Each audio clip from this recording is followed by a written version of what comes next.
Olá, Hey, tá me ouvindo bem? tudo bem? Estou ouvindo sim. Que Já vi bom, que não vai funcionar isso aqui. que bom que tá me ouvindo. Pessoal, sejam todos bem-vindos. Eu sou Carlos Silva, eu apresento o programa Paiaiana Conectados na Rádio Conectados. Você acessa radioconectados.com.br.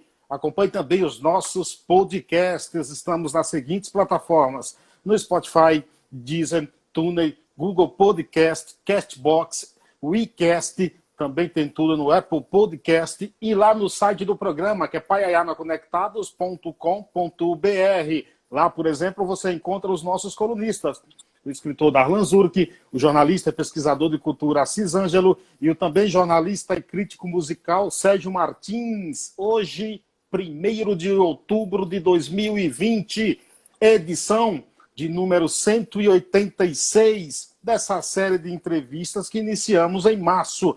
Já passaram por aqui 185 personalidades importantes, falando dos temas mais variados possíveis, todos eles, claro, importantes, como o de hoje, que iremos tratar aqui nessa pequena tela. E eu tenho a honra de receber aqui uma ilustre personalidade, uma pessoa com um trabalho gigantesco, que é graduada em Serviços de Desenvolvimento Internacional com foco em estudos internacionais de meio ambiente pela World College West, na Califórnia.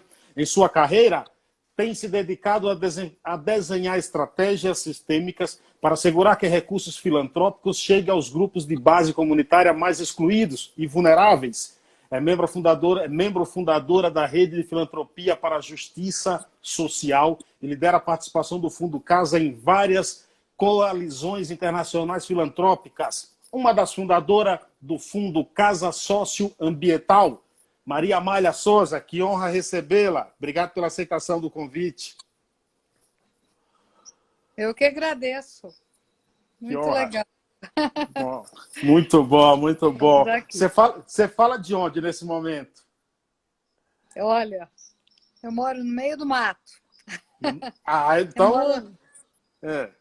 eu moro na Serra do Mar, em Cunha, que é logo na divisa São Paulo, Paraty, São Paulo, Rio de Janeiro, na serra que fica atrás de Paraty. Mas está no Paraty é estado.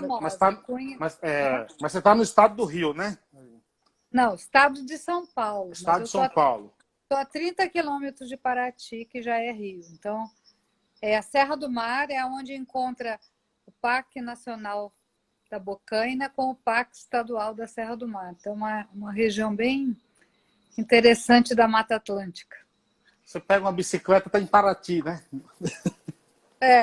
Se eu conseguisse, dá para descer a pé também.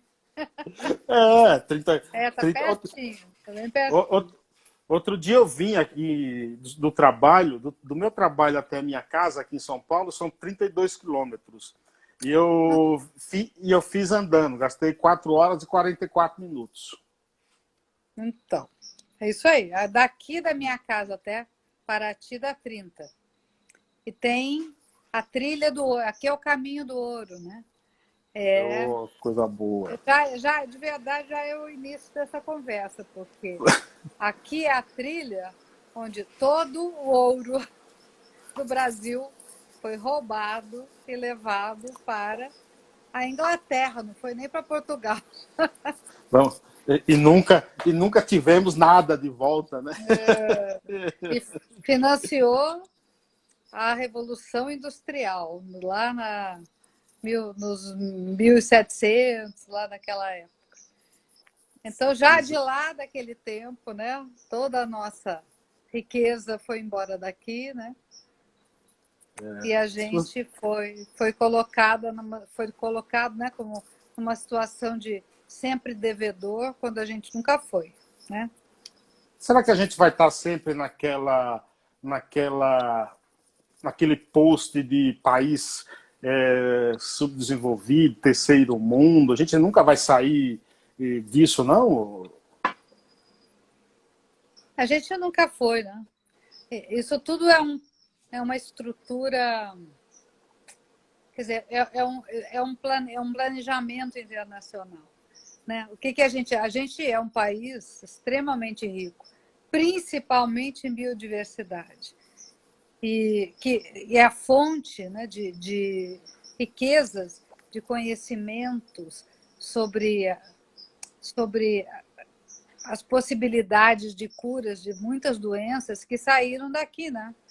A Mata Atlântica, por exemplo, onde eu moro, que agora só sobrou 7% dela, né, que cobria toda a costa brasileira, do sul, do Rio Grande do Sul até além do Rio Grande do Norte.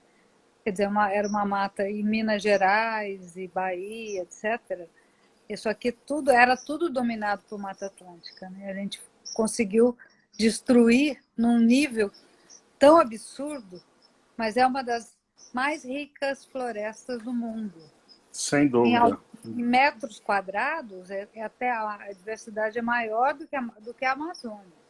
Agora, né, a gente ainda tem a Amazônia não tão destruída, mas no mesmo caminho. Né?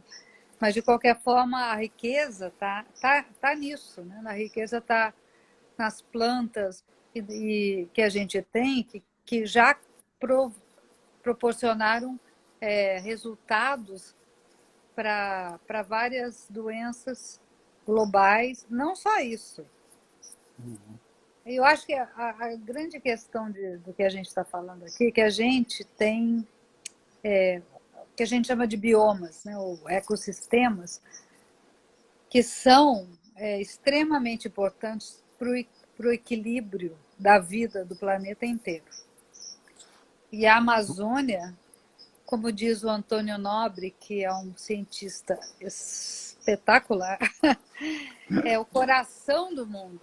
Não é o pulmão do mundo, é o coração. É o coração, Mas o nível de destruição que ela está sofrendo pode fazer com que todo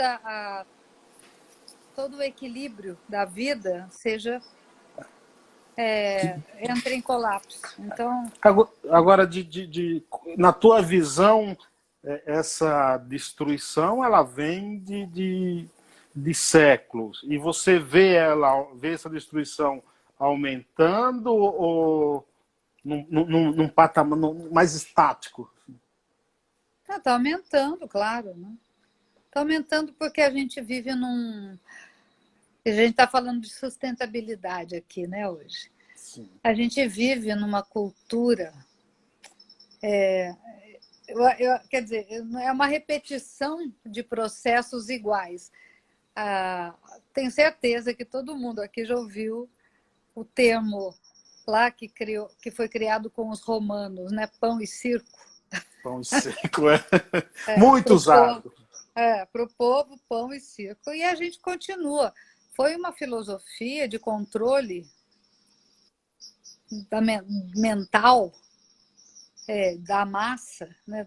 Muito, muito bem empregada. Agora, então, que a gente tem esses meios sociais, ela é mais ainda usada de uma forma mais sofisticada. Então, faz com que a gente acredite que, para ser feliz, a gente precisa de mais coisas, né? Coisas, comprar, né? A coisa do consumerismo, do consumismo.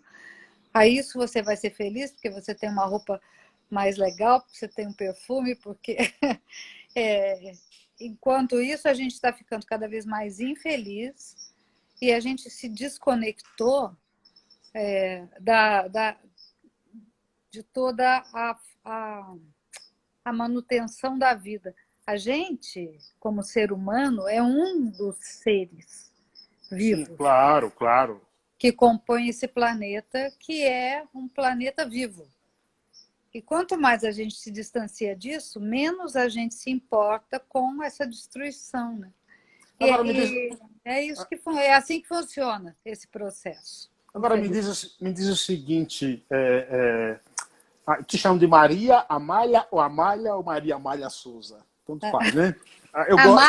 Amália é fácil, né? Amália Me diz o seguinte, Ama, você acha que esse momento que a gente vive, a que chegamos, é também por culpa de não termos ações individuais que pudessem contribuir com o meio ambiente, com a sustentabilidade? E aí até emendo uma outra pergunta. Você acha que nesse período de pandemia, com todo mundo usando máscara e luva, contribuirá aí? Porque eu já vi um monte de máscara pelo chão de qualquer jeito. É um fator estranho também, não é? Eu acho que a gente só vai... Vamos voltar. A gente tem que solucionar isso como coletivo, né? Mas tudo aí que está em volta, né? A televisão, a propaganda, a venda, né? Quer te convencer que você precisa de mais coisa, mais coisa, mais coisa.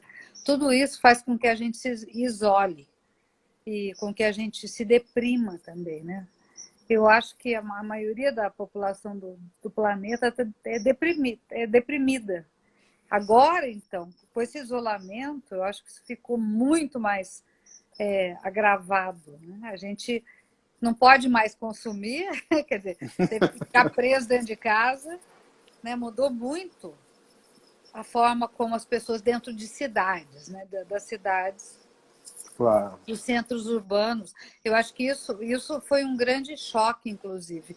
Tem muita gente que vive dentro de apartamento, que ficou preso dentro dele meses, e ficou desesperado, e percebeu que isso é impossível. É impossível você ter uma vida saudável preso dentro de 4 paredes, né, de concreto, não sei em qual andar. Quer dizer, um Alguns chamam momento... até de gaiolas, né? Exato, é um momento de grande reflexão. Eu já dei ouvindo, assim, quer dizer, lendo algumas coisas, por exemplo, a maior revista, e não é mais revista, né, que agora a gente está na internet, mas o Globo No Rural, digital. esses programas que mostram a vida no campo são as mais consumidas dentro das grandes cidades. Acho que isso é uma grande indicação da desconexão, né, da nossa vida como humanos da vida planetária. Enquanto a gente não conseguir refazer essa conexão, a gente vai ser infeliz e a gente vai destruir, a gente vai contribuir para a destruição. Então, eu acho que esse despertar, eu acho que esse momento agora é uma grande chance de despertar. O ser humano, o ser humano ele destrói por instinto, Né? por desabafo ou por maldade mesmo? Não, acho que é por desinformação e desconexão. A gente foi quem está dentro de cidade, né? Porque quem está no campo, quem está na floresta, quem está na beira de rio, não desconectou, não. Né? São as pessoas que conhecem, que só de olhar para o céu, você sabe se vai chover, se não vai chover. Olha, eu conheço, viu, Amado? Porque eu sou da roça, eu sou do mato. Então, até meus 21 anos e meio, eu fui criado lá, sem televisão, sem luz elétrica. Eu sabia meio-dia pelo o sol no meio do céu. Exato. Eu acho que a maioria tem uma grande população assim. E só que a gente foi se juntando, né, dentro de cidade.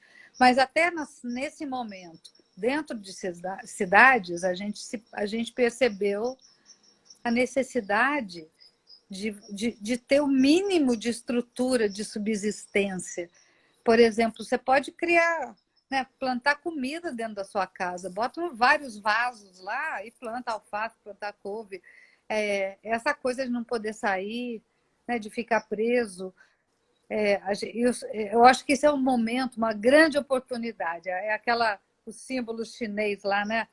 Crise Sim. e oportunidade. Né? A gente precisa aproveitar esse momento e perceber que a gente precisa mudar muito para poder viver em harmonia com esse planeta e parar de destruir, porque como, eu não sei se você já viu, mas existe um símbolo, uma imagem, né, de uma iguana comendo Não vi. Esse eu comer não o vi. próprio rabo. Esse eu não vi. É isso que a gente está fazendo, né? Não tem como viver aqui se a gente destruir a condição de vida que a gente precisa, né? Mas só que a gente não sabe disso mais. Quem mora em cidade, quem está distante, quem está atrapado, né, nessa ilusão de consumo, não consegue mais perceber que a fonte de vida é a natureza, né? E que a gente é parte da natureza. A natureza não está lá fora, a gente é um dos seres, Claro. dos milhares, bilhares de seres que ocupam esse planeta. Se a gente não E chegamos retomar... depois, e chegamos aqui depois. Né? Muito depois. Se a gente não retomar essa responsabilidade de que, de que a gente é o único ser nesse planeta que tem a voz, né? Voz para lutar, para preservar essa vida, em algum momento, a grande questão dos ambientalistas, né, como eu e muitos outros, não é, a gente não vê o planeta em perigo. Quem está em perigo aqui são os humanos. Sim. Os humanos que vivem aqui. Se a gente errar feio, como a gente está errando, a gente vai ser prejudicados, cuspido fora do planeta, porque não vai ter condição mais da gente viver aqui. O planeta simplesmente se reorganizará e produzirá de novo a vida que a gente tem agora e que a gente está matando. E aí o humano é o grande responsável por isso. Eu tenho um amigo, ele é bacharel em Direito, Pedro Cardoso, inclusive ele é da Bahia, mora aqui em São Paulo, e há anos ele trabalha, até já escreveu um livro intitulado Cultura da Sujeira, e de um tempo para cá ele vem batalhando contra as bitucas de cigarro, que se abre que as pessoas têm de fumarem, e jogar em qualquer lugar a sua bituca. Então o que é que ele faz? Ele sai em aglomerações, em estações de trem, cata a bituca, coloca numa garrafa. Vou te mandar uma foto depois até, numa garrafa PET e leva para o local para mandar para reciclagem. Já chamaram ele de louco, já chamaram de doido, que ele não tem o que fazer, que fica gastando dinheiro com adesivo para pôr no carro, não jogue bituca reciclável. As pessoas, de certa forma, também parece que elas têm medo, só fazem as coisas em bando, se não, tem medo de tomar atitude, né? Seguir como esse do meu amigo, Amai. Mas é isso que vai precisar, né? Sabe aquela história, né, do primeiro líder e do seguidor? Qual que é mais importante? É o primeiro que segue, né? Que vão sair os outros. A gente precisa ter consciência do que a gente está fazendo. E eu acho que, mas também tem um momento, é bem complicado, né? Porque a gente escuta tanta coisa todo dia sobre tanta tragédia que a reação é você se proteger, né? Enfiar a cabeça no buraco, que nem o avestruz, né? Porque a gente está com medo de sentir, mas o ser humano não consegue ser saudável desconectado da fonte de vida, né? A gente é parte da vida do planeta, a gente respira o oxigênio que a natureza produz, né? A gente se alimenta dos produtos que a terra nos oferece, é assim que funciona. Então, a gente, literalmente, é material, o nosso corpo é material reciclável, reciclado de mais de 5 bilhões de anos de vida desse planeta. A gente tem no corpo, nas nossas células, a memória da evolução. Se a gente se der esse tempo para reconectar, todo mundo vai ser igual esse seu amigo, porque a gente vai ser obrigado a agir para salvar a vida. Não tem outro caminho, não existe outro caminho. Quem tiver contra esse caminho vai pagar caro, vai pagar caro, não só por ele e ela, vai pagar caro pela humanidade inteira. E Nelson todo Rodrigues, Nelson Rodrigues dizia que a humanidade é uma invenção que não deu certo. é. A gente podia, né? A gente tem condição. Mas temos chance, temos chance. Olha, aí vamos lá, vou falar um pouco do nosso trabalho, porque eu acho que aí está o gancho perfeito. Isso, é isso que eu ia perguntar. O fundo Casa Socioambiental. A gente criou. O que precisa? As pessoas que estão. As pessoas que estão mais fortemente lutando para proteger os grandes territórios as florestas, os rios, o Pantanal, o Manguezal, a costa brasileira, a costa do Pacífico. As pessoas que estão trabalhando por isso são geralmente as mais invisíveis para a nossa sociedade, porque elas não estão nas cidades, né? Elas estão remotas em lugares muito distantes e sofrendo muita vamos dizer, não é ameaça de poder manter a condição de vida.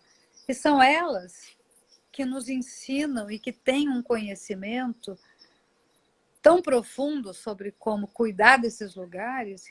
Só que a gente, por exemplo, vamos falar, quem em São Paulo ou Rio que vai dizer que não quer que a Amazônia seja protegida? Tem alguém que diz que não? Acho que não. Todo mundo quer proteger a Amazônia. Agora, quem está dentro da Amazônia é que está sofrendo. Não basta só dizer, né? Exato. A gente aqui no Sudeste, no Sul, não tem nem ideia. Poucas pessoas conhecem a riqueza de vida que já foram à Amazônia. Então, a gente é um outro universo lá. Ele é um universo de água. As pessoas vivem ao longo dos rios. Você tem que chegar de barco, leva dias. É um universo tão diferente do que a gente imagina. Os ribeirinhos lá. Exato, não dá para a gente aqui entender. Mas, se a gente quer que a Amazônia seja protegida, a gente tem que entender que quem está protegendo a Amazônia são as pessoas que vivem lá. Como é que surgiu? Um dado Como é que importante. Desculpa. Um dado importante global, não só para a Amazônia, mas vamos dizer, a população indígena conforma 6% da população do planeta. Mas eles protegem 80% da biodiversidade do planeta. Dá para imaginar isso? E agora, no Brasil, na Amazônia, que não é só Brasil, né? São 9 países que compõem a Amazônia, todos eles estão extremamente ameaçados. E eles estão sozinhos, quase sozinhos, lidando com ameaças, com grandes...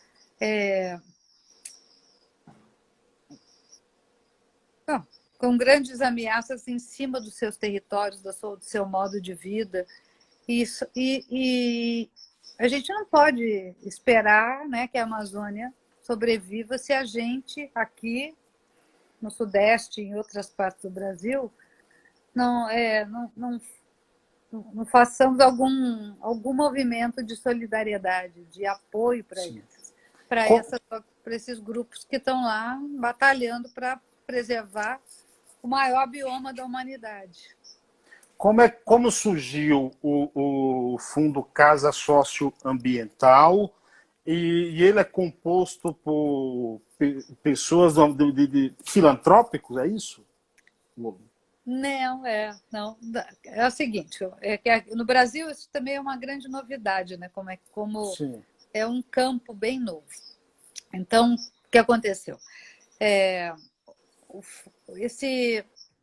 Existem fundações filantrópicas. O Brasil tem essa palavra filantropia é confusa em português, né? Porque um hospital, uma creche, uma universidade, é tudo conhecido aí como filantropia, né? Instituições filantrópicas.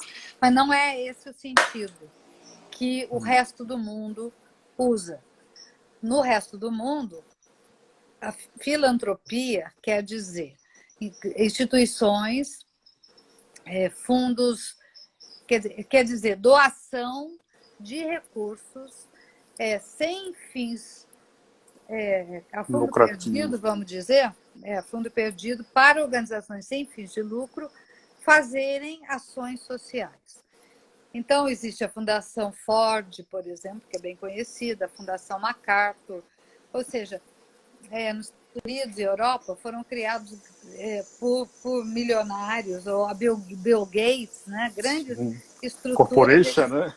Eles criaram uma fundação, botaram dinheiro lá, mas depois que eles colocam, eles não têm controle. Tem toda uma outra estrutura. Eles têm uma equipe, né, que faz a seleção de projetos de organizações sem fins lucrativos para o benefício social para onde eles doam. Agora, a gente, eu e outros colegas da área ambiental, isso já há mais de 30 anos. Tá? O Fundo Casa tem 15, mas nós começamos a pensar nisso há mais de 30. A gente percebeu que grupos que estão em regiões muito remotas, os grupos mais vulneráveis da sociedade, né, os indígenas, quilombolas, ribeirinhos, extrativistas, são as pessoas mais importantes para proteger o planeta, né, e as grandes regiões importantes, mas são as pessoas que não têm nenhum apoio de ninguém. Sim. Uhum. Porque entidades internacionais não conseguem chegar neles. E aí, pensando em uma forma de fazer com que pequenos recursos pudessem chegar na mão de grupos que estão propondo soluções importantes e sustentáveis para os seus territórios, pudessem ter um mínimo de investimento para que eles pudessem criar uma estrutura e daí para frente eles seguem a vida deles com um pouquinho melhor de condição. Então, a gente criou o Fundo Casa como todos nós ambientalistas, trabalhando em diferentes territórios, na Mata Atlântica, na Amazônia, no Pantanal, no Cerrado, nos Pampas, no Chaco, nos Andes, na Patagônia. Quer dizer, pensando na América do Sul como um grande complexo de biomas. Porque não dá para você falar, vou salvar a Amazônia brasileira, se a Amazônia é composta por 9 países, não dá. A vida é feita de uma forma integral, né? Você tem um bioma inteiro, que é a Amazônia. Vocês trabalham, vocês têm parceiros em todos esses países? O Fundo Casa Socioambiental tem parceiros em todos esses países da América Latina? Tem parceiros, tem milhares de parceiros. Então, isso é uma outra grande característica bem interessante do movimento ambiental, ou ambientalista, ou socioambiental. Socioambiental é um termo muito importante. Ele foi criado, ele foi originado, é uma palavra que não existia. Hein? Ele foi criado... Criação da Maria Maia. Não! Não, criação de um... Eu sei, eu tô... Não, mas é importante saber. Claro, claro. Foi criação de um diálogo entre os dois setores, o setor de justiça social e o setor de conservação ambiental,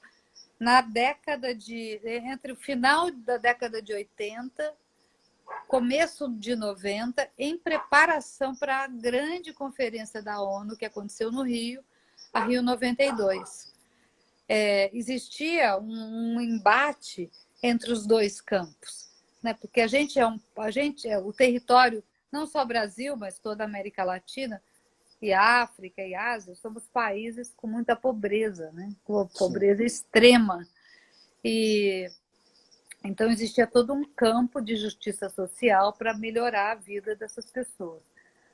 Mas, ao mesmo tempo, teve todo um movimento de proteção dos grandes ecossistemas, né, das áreas naturais de biodiversidade, como a Amazônia, Pantanal, Cerrado e outros. E aí existia uma dicotomia, vamos dizer, um dilema. A gente abraça a árvore e tira as pessoas para poder proteger a floresta, ou a gente ou os outros falavam, você não pode abraçar a árvore se tem gente morrendo de fome, né? A visão socioambiental é a união dos dois.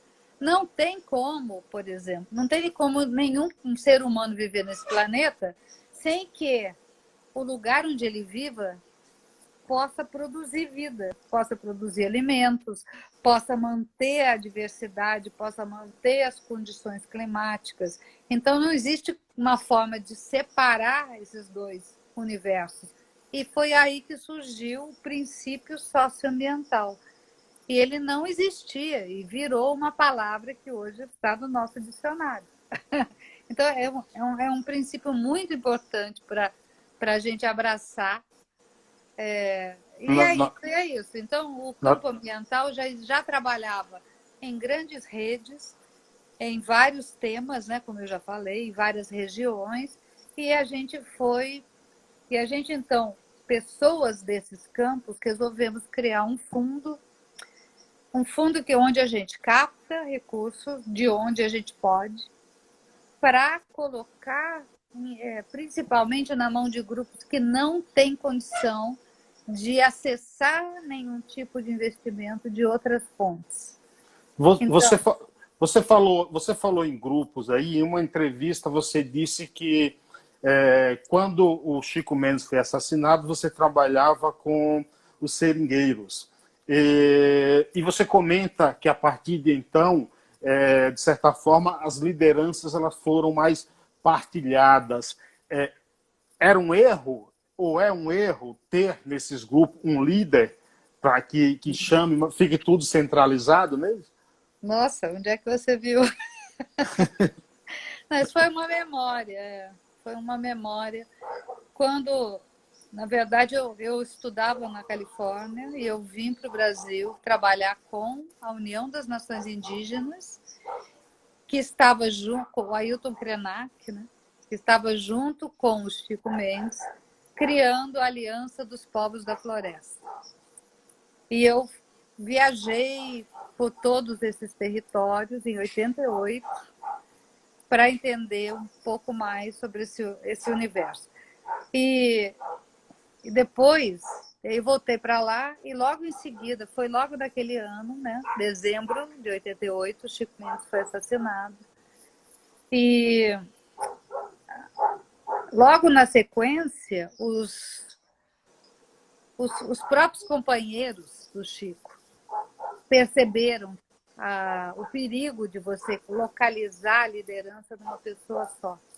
Então, eles fizeram uma composição de lideranças e ficaram 4, né? E depois foram diversificando para eles todos não correrem tanto risco. E funcionou, né? Todos eles estão vivos até hoje, mas voltando nisso, olha só quanto tempo que pessoas que estão protegendo a floresta estão em risco, né? Isso não mudou e está pior hoje, inclusive, infelizmente. A América Latina tem evoluído nessa questão de sustentabilidade? Você vê de uma forma positiva? Não, não vejo, não. Tá bem séria a situação, né? Aqui e em todos os outros países, a Colômbia é outro país extremamente vulnerável, as pessoas, o risco das pessoas que estão trabalhando para essa proteção é enorme. E não devia, né? Não devia ser, mas eu acho que é importante a população entender isso, saber que ser protetor de territórios É extremamente perigoso, infelizmente, nesse momento, em todos os lugares, em todos os lugares. Não só na América Latina, no mundo inteiro. Porque porque esses são os territórios onde existem recursos naturais, né? Floresta, minérios, sei lá, espaços para plantar grandes monoculturas, são reféns da grande visão do capital internacional que domina o mundo. A gente estava falando de nosso papel aqui como seres humanos que somos e temos que estar comprometidos na proteção dos sistemas que sustentam a vida nesse planeta. Para que caminho estamos indo? Em que caminho estamos seguindo, hein?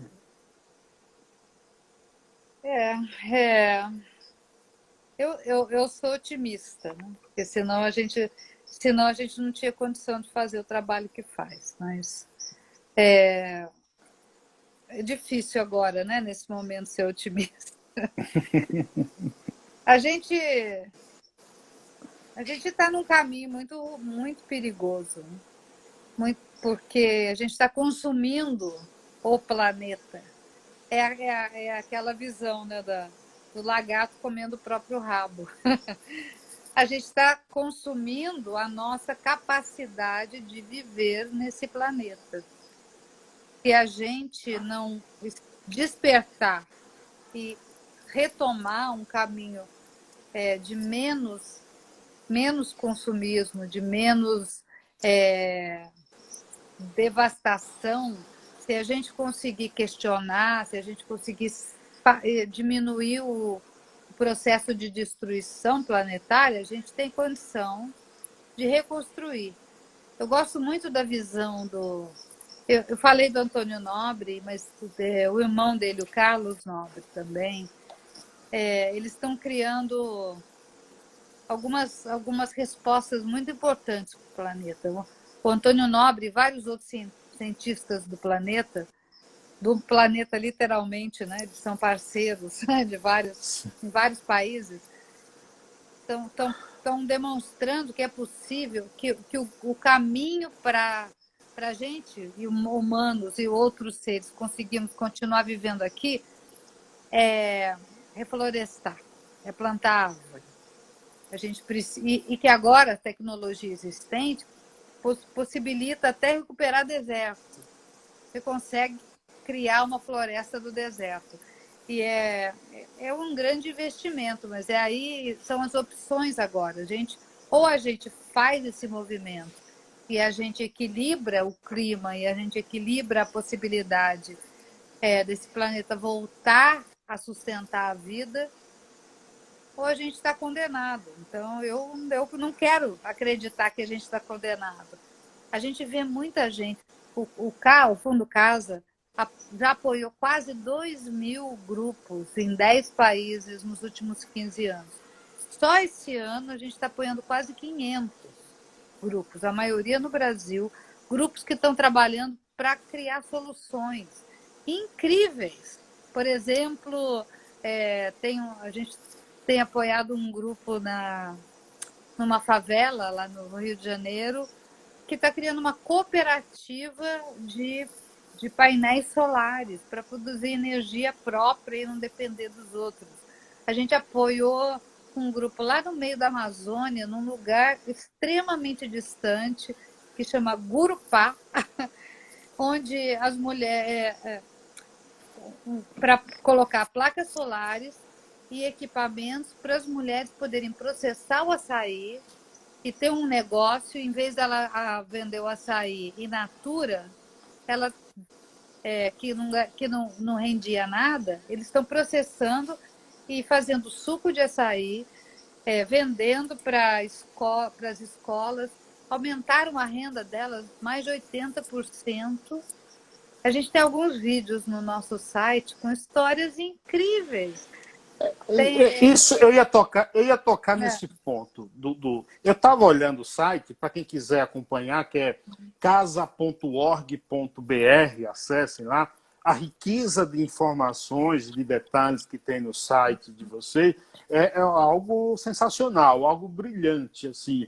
E aí eu te pergunto, às vezes a gente ouve assiste alguns debates na televisão, muito superficial ali. Por que não é mais debatido? As faculdades, as universidades, por exemplo, não debatem tanto a fundo como deveria ser esse tema? Eu acho que tem bastante gente trabalhando nesse tema. Eu acho que não tem visibilização, né? Quer dizer, na mídia de massa aí, sei lá. Mas nas outras tem, né? A gente tem uma produção grande de materiais de informação, de vídeos, de caminhos alternativos. Então, por exemplo, se você acha o gancho, né? A gente tem um canal do YouTube que tem vídeos lindos dos grupos fazendo coisas. Por exemplo, a gente apoiou esse ano, no dia 6 de outubro, quem quiser acompanhar, nós vamos fazer um webinar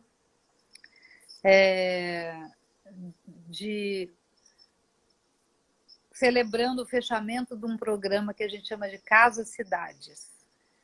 A gente conseguiu apoiar mais de 150 projetos em 10 regiões metropolitanas do Brasil. Salvador foi uma. Salvador. Com Boa, Salvador. 10 áreas metropolitanas do país.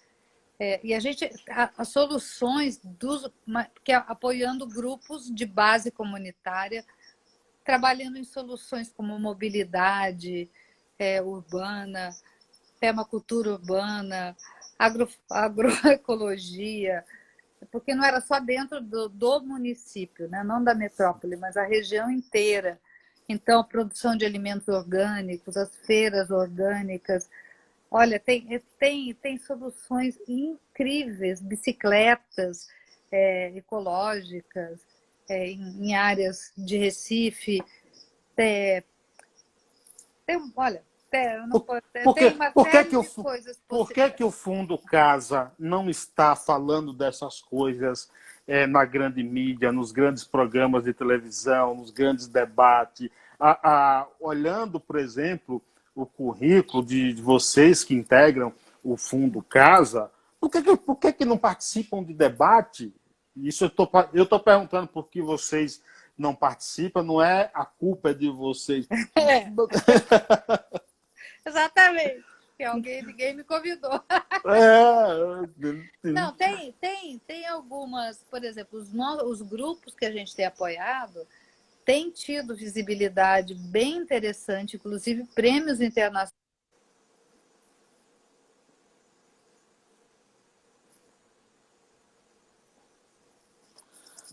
Deu uma congelada aqui a imagem dela. Quem está por aqui? Valéria, muito importante suas informações. Maria José, prima, estou adorando, entendendo muitas coisas. Deixa eu ver se ela volta, que a internet dela deu uma queda aqui, foi? Ela saiu e travou. Vamos ver se... Deixa ela, acho que foi a internet. Deixa ela entrar aqui de novo, que a gente manda o convite. Coisas da internet, viu? Faz parte, vamos ver. Coisas da net.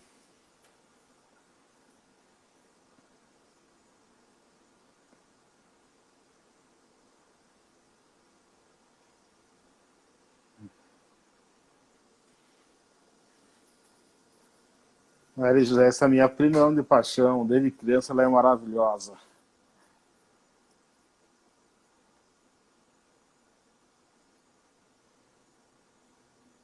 Deixa eu ver se ela volta.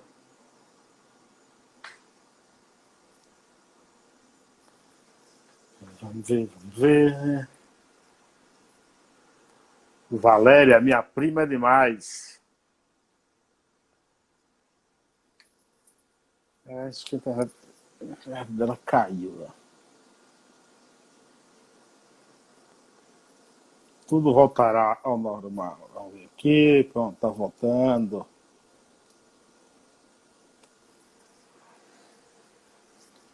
Que ela mora na roça, né? Caí, desculpa. Ó, sua prima Maria José falou que caiu porque você mora na roça aí, viu? Entendeu? É exatamente isso que aconteceu. Não era para. Caiu, eu estou no meio do mato com Não uma. tem lugar melhor no mundo do que na roça, viu? É bem bonito, desculpa. Imagina, continue lá. Mas é isso, a gente tem os grupos, o que interessa para a gente é que os grupos que fazem o trabalho lá na ponta tenham visibilidade e reconhecimento. A gente é um canal, né? Um canal que tenta buscar recursos para investir nessas soluções sustentáveis que existem. A gente faz bastante disso, os nossos tem muitos vídeos muito legais no nosso YouTube, no Face e tal, e a gente tenta promover o que o grupo está fazendo. O importante não somos nós, né? A gente faz um serviço que é buscar recursos de alguma forma. O caso no programa Casa Cidades, por exemplo, ele foi financiado principalmente pelo Fundo Socioambiental da Caixa Econômica, e são super parceiros, muito bom trabalhar. Olha, a gente ficou bem impressionada de trabalhar com eles, e como eles entenderam, né, a nossa proposta de fazer os recursos chegarem na mão dos grupos, que mais de 50% dos grupos que a gente apoia nunca recebeu nenhum apoio, e a partir desse momento eles conseguem se ver, né, reconhecidos e se organizar e entender como funciona esse universo, e eles conseguem acessar outros recursos. Então, essa é uma das grandes propostas da gente conseguir fazer com que grupos invisíveis para a sociedade se vejam, se sintam visíveis, né? Se sintam vistos, Claro. respeitados então, a gente não é um importante, entendeu? A gente pode até conversar, É importante. coisa Não, na mídia, mas o qualquer que importa pessoa são que tem, eles. mas qualquer pessoa que desenvolva trabalhos importantes é importante. Não quer dizer que a pessoa é melhor do que ninguém, não é nesse Isso, sentido, exatamente. mas ela é importante. Tanto que eu gostaria que você foi indicado a um prêmio aí mundial. Que prêmio foi esse? Eu fui uma das finalistas é um prêmio organizado por uma revista inglesa, Olga Alexiva. E eu conheci a Olga. A Olga era uma russa, uma mulher russa, que começou que tinha, né, uma posição numa grande fundação internacional, e que começou a instigar os milionários de países em desenvolvimento, vamos dizer, né, países de renda média, então eram os BRICS, né? Era Brasil, Sim. Rússia, Índia, China e África do Sul. E ela começou a conectar grandes milionários da Inglaterra, Estados Unidos e tal, sei lá, com os milionários daqui, desses países BRICS, para que os nossos milionários entendessem o que é você investir na própria sociedade, mas investir direto, colocar o recurso na mão desses grupos.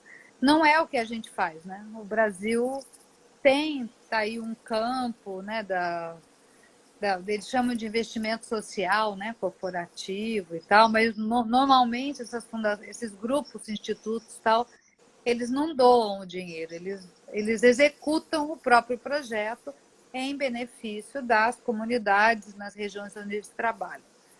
Não estou dizendo que é ruim, né? Claro. Mas a gente acredita que a população, que os grupos sabem o que eles querem, que eles sabem também pensar e colocar recursos. Quer dizer, pensar um orçamento, pensar uma solução para os seus problemas e definir quanto é que isso vai custar. E é isso que a gente tenta fazer, colocar o recurso direto na mão dos grupos. E o Fundo Casa não é o único, né? A gente é parte de uma rede. Bom, voltando lá para o prêmio, né? O É uma prêmio referência. era isso, né? Era uma referência de inovação na filantropia para o sul global, como a gente fala, né? Então, foi essa a indicação.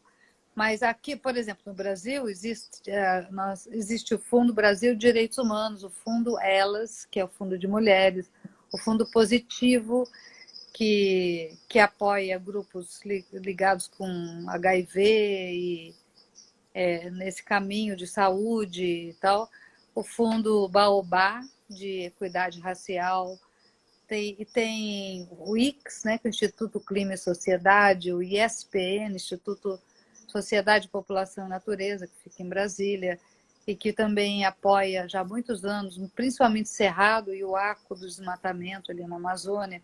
Existem fundações comunitárias, como Baobá, o Fundo Taboa, na Bahia, o Fundo o ICOM, que é na Grande Florianópolis, o Instituto Baixada. A gente criou uma rede a gente chama de Rede de Filantropia para a Justiça Social. Então, são instituições que foram criadas para apoiar diretamente os grupos as organizações não governamentais que trabalham em prol da sociedade. O grande problema no Brasil é que a confusão de discurso que foi criada tem colocado as ONGs, né, como inimigas da sociedade, quando é exatamente o contrário. Né? É um erro quando essa pauta é politizada, atrapalha muito. Não é a questão de ser politizada, é que ela é mal, Politizaram no sentido de criar-se uma narrativa isso partidária. É um erro completo, claro. Porque não é verdade, entendeu?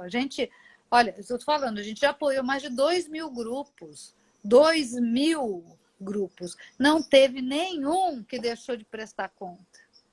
E são grupos muito pequenos. A gente apoia de R$15 mil a R$40 mil. Nenhum deixou de prestar conta. A gente tem todo um procedimento, é claro, né? Formulário, você tem que dizer o que você quer fazer, você cria um orçamento, mas é um processo educacional, porque alguns também não têm tanta experiência, então a gente ajuda. E eles prestam conta até de uma forma tão completa, é incrível, com fotos, a gente tem certeza que as pessoas fizeram o que elas disseram que iam fazer. Então não existe espaço para desconfiança. Mas a sociedade fica escutando, né, esse mantra absurdo de que ONG é corrupta, não é verdade. ONG quer dizer organização não governamental sem fins lucrativos que se organizou para criar alguma solução para a sociedade. Então, pode ser um grupo que cria bicicleta, né, que reforma bicicletas para liberar para uma comunidade que não tem transporte, poder usar de graça, como tem lá em Recife, os grupos que a gente apoia.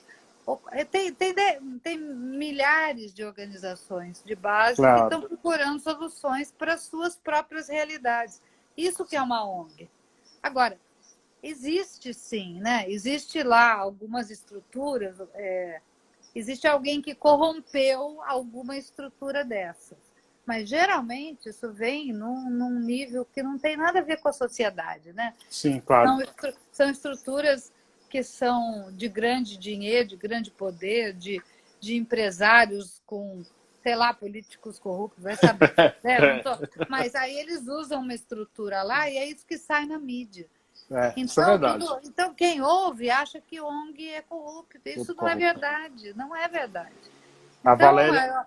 a gente precisa, acho que tem que bater de frente com isso e falar as organizações de base comunitária da sociedade estão procurando soluções para melhorar a nossa vida, como país, como sociedade. Então, a gente tem que entender isso e tem que apoiar. Sem dúvida. E é isso que a gente faz. A Valéria diz que seu trabalho dá orgulho. Chegou aqui também o Alexandre Nunes, meu amigo, parabéns pela pauta. Faltou o Bill Richibé, ele não dorme, normalmente ele passa nas lives. Hoje ele não passou por aqui, o homem que não dorme, entendeu? Meu. Lá em Paris é bem tarde, mas do jeito... já teve caso de eu encerrar a live esse horário e depois eu ficar conversando com ele uma meia hora ainda, lá de madrugada, cara. O Bill é um gringo brasileiro que virou francês. Isso, exatamente.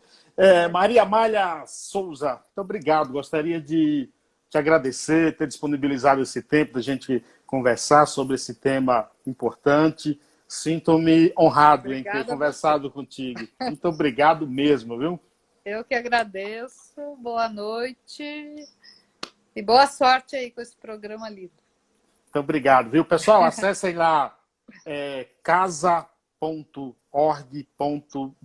e conheçam o trabalho dessa fera que está aqui na minha frente, entendeu?